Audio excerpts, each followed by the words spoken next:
for a moment. Next item. Item 53, called special for cards. Thank you. Mr. Hernandez, followed by Leslie Dutton, followed by Edith Shane or Shakes. Mr. Hernandez.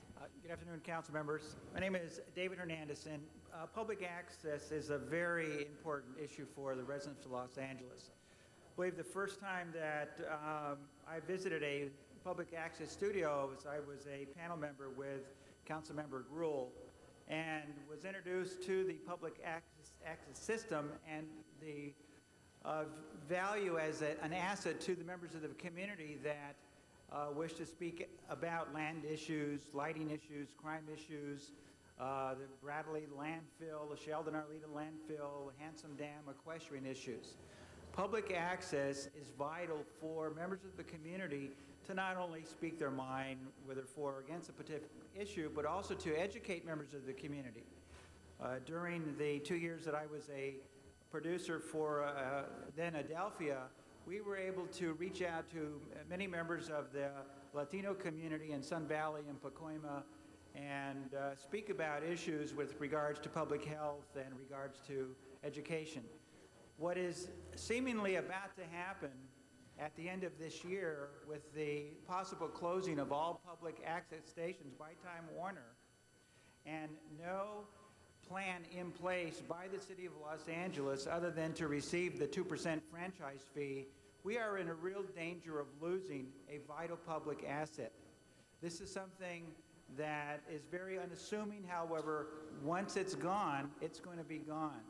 And so I implore on members and your members of the committees to be very diligent in setting in place a policy with regards to replacing those public access stations that will be closed. Thank you. Thank you, Mr. Hernandez. Leslie Dutton.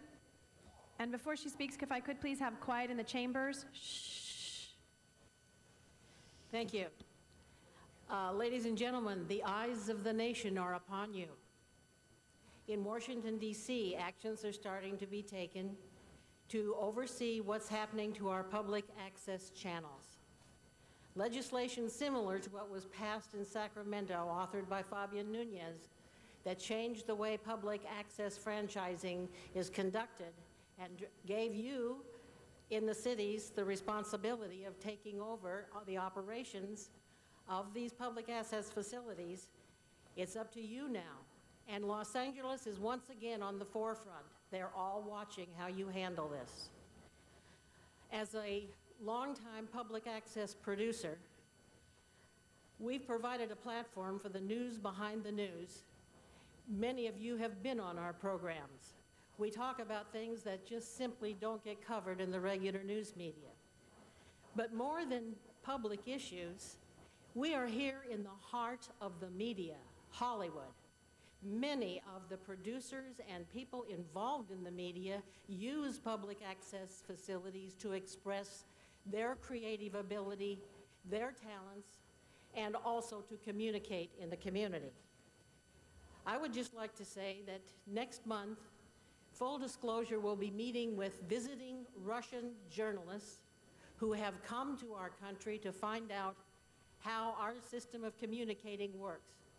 They will be visiting the offices of the Full Disclosure Network. And at that time, I will have to explain to them what the future of public access is here in the United States of America. Los Angeles will be at the forefront, and I will have to tell them, will our stations, will our public access channels be dark? Will the studios be closed? That's what we're told, that they will be dark. And the programs that we've produced, where do I take them? No one in Los Angeles will have any way of knowing what's going on.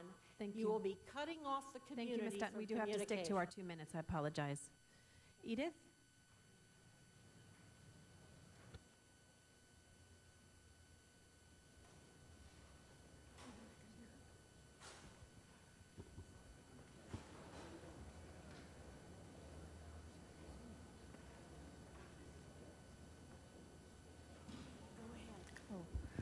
My name is Edith Shane.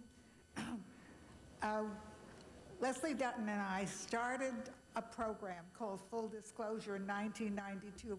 We went to the public access studio. We took a small lesson of how to be producers, and we started this program. It was so well received that now we've even gotten an Emmy in competition with all the other news programs and TV programs. People are hungry to hear what individuals say. We cannot close the public access. It's also federally mandated that we have a program, the city provide one for the people so that we can say what we want to say that is not in the news, providing the news behind the news. So please, please, please keep it open. People are hungry to hear what the public has to say. I think that's all I have to say. Thank you very much.